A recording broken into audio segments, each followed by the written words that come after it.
Hi friends, welcome to Jaya's garden. இப்போதைக்கு நம்ம போடலை, தன்னால் முளைச்சது தான். ஒரு 3 மிளகாய் செடி நிற்கிது. 3லுடைய ஃப்ளவருடைய அழகை தனித்தனியாக உங்களுக்கு காமிக்க போகிறேன். இது பார்த்திங்களா, ஒயிட் கலராக இருக்கா? இது வந்து கிட்டத்தட்ட ஒரு மாதிரி ஒரு க்ரீன்னா பேரட் க்ரீன் மாதிரி ஒரு கலரில் காய் காய்க்குது. ரொம்ப காரம்லாம் இல்லாமல் இருக்குதுங்க. இது வந்து பார்த்திங்க அப்படின்னா நல்ல ஒரு வயலட் கலர் பூவு. இதில் என்ன காய் வரல, பூக்கள் தான் வந்திருக்காங்க. ஆனால் இதோட காய் வந்து கருப்பு காந்தாரின்னு சொல்லுவோம்ல, முன்னாடி நம்மக்கிட்ட இருந்தது, எப்படியோ விழுந்து முளைச்சிருக்கு. இது வந்து என்ன வெரைட்டினே தெரிலங்க. இது வந்து என்ன எப்படி இருக்குன்னா, இந்த இடம் வந்து பர்பிளாகவும் மற்ற இடம் ஒயிட்டாகவும் இருக்குது. அதாவது இது ரெண்டினுடைய கலவையாக இது இருக்குது.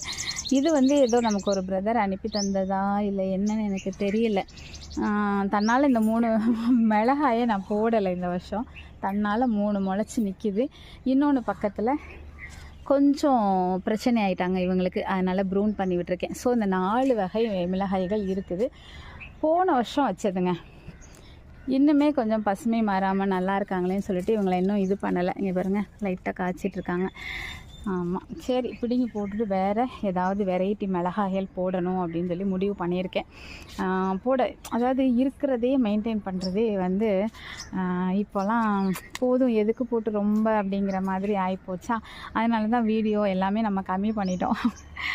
ஓகே, நம்ம வீட்டு தேவைக்கு நமக்கு வருது, மற்றவங்களுக்கு பகிர்ற அளவுக்கு விதை எடுக்கிறோம். ஓகே, அந்த அளவுக்கு நமக்கு போதுமானது அப்படிங்கிற ஒரு மனநிலைக்கு நம்ம வந்துட்டோமா.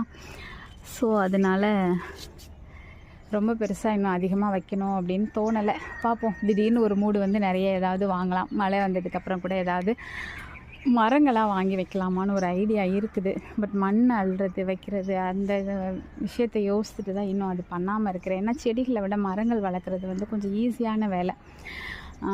வச்சோம்மா, அது பேசாமல் தண்ணியுமே ஒரு வாரத்தில் ஒரு நாள் 10 நாளைக்கு ஒரு தடவை ஊற்றிட்டு உரங்களுமே எப்போயாவது போட்டால் போதும்.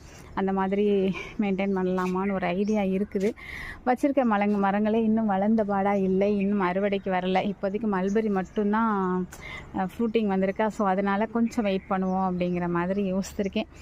ஓகே, பார்க்கலாம், நம்ம மூடை பொறுத்து தான். திடீர்னு தோணும், அப்படியே வாங்கி குவிச்சிருவோம். திடீர்னு பார்த்தா அப்படியே டல்லாகிடும். இந்த மாதிரி உங்களுக்கும் தோணுதா?